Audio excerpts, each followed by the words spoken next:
हालत में भी थे। और मैं समझता हूँ काला कोट सिर्फ आइन की पार्टी होना चाहिए। तो जो भी हुआ, जो भी इस 4 महीने में उसने आइन को कमजोर किया, तो मैं समझता हूं कि हम 1 point agenda, restoration of democracy, free fair elections बोल दें आप उसको,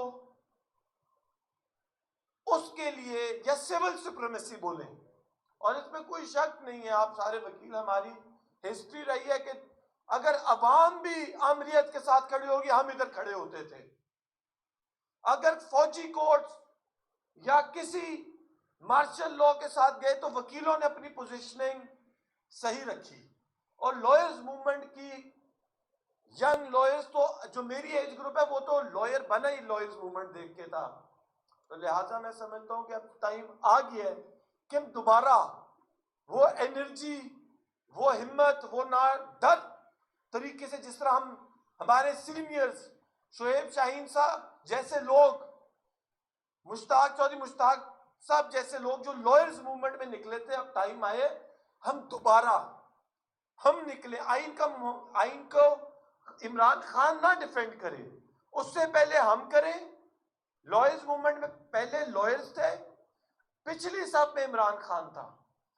अब क्या हुआ, वे फ्रंट सफ पे चेयरमैन इमरान खान है और उस पिछली सफ में लॉयर्स हैं। मेरा आज भी ख्याल है कि ये काम रिवर्स करने का टाइम आ गया।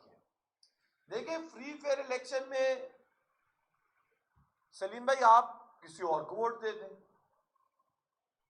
हफीज भाई सिंध में है, किसी और को वोट दे दें, बट इस टाइम पार्लियामेंट तो रिप्रेजेंट, जो वोट बैंक है वो कह रहे कुछ और पार्लियामेंट में कुछ और बैठा हुआ है। तो ये जब आप वोट बैंक चोरी करते हैं तो वही होता है जो शेख मुजीब और भुट्टो के टाइम पे हुआ।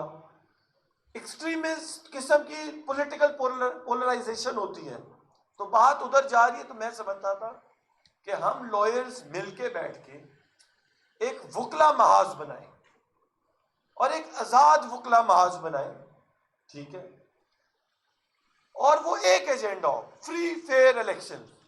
क्योंकि इस बात में ये हकीकत बन गई कि अब इन मसलों से जो पीडीएम ने, इंपोर्टेड रजीम ने, एक्स ने, वाई ने और इवन पीटीआई ने जो मिलके इस टाइम मुल्क में जमा कर दिए मसले, इनसे निकलने का तरीका इलेक्शन है, क्योंकि vote bank is in question.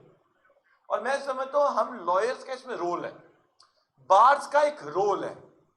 Bars इस्तेमाल हो रही है, क्यों जी, नवाज शरीफ को बहाल कर दिया जाए, जहांगीर तरीन को बहाल कर दिया जाए, पूरी एक बार का नुमाइंदा इस टाइम क्या कह रहे जी, इनको बहाल कर दिया जाए।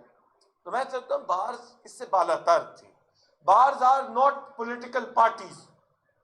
जब बार्स आएंगी, जब मैं अभी भी आपको बताऊं कि जब गवर्नमेंट पीटीआई की काजी फाइज के खिलाफ महाज खड़ा करी थी, हम काजी फाइज के साथ थे, क्योंकि वकील की सोच इंडिपेंडेंट है और इसी इंडिपेंडेंट सोच को लेकर आपको इधर बुलाया।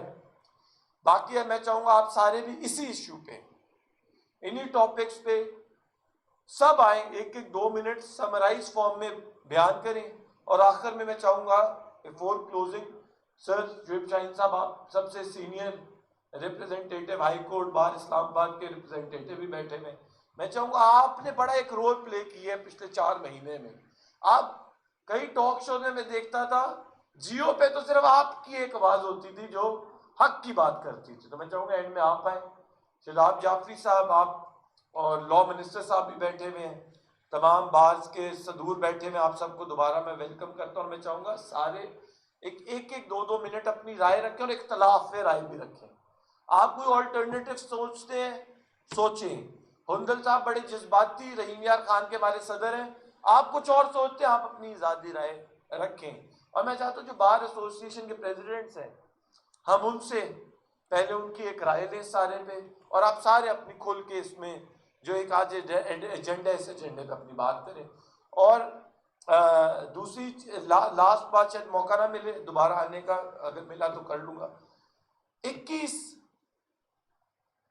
सितंबर को हम ऑल पाकिस्तान वकला कन्वेंशन की तैयारी कर चुके हैं, कर रहे हैं, और मैं आपको सबकी दावत भी देता हूँ।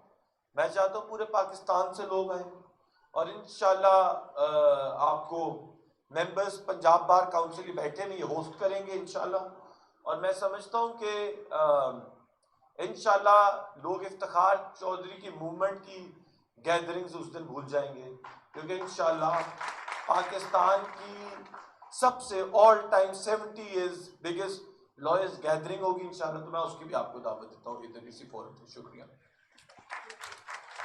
बहुत शुक्रिया जी।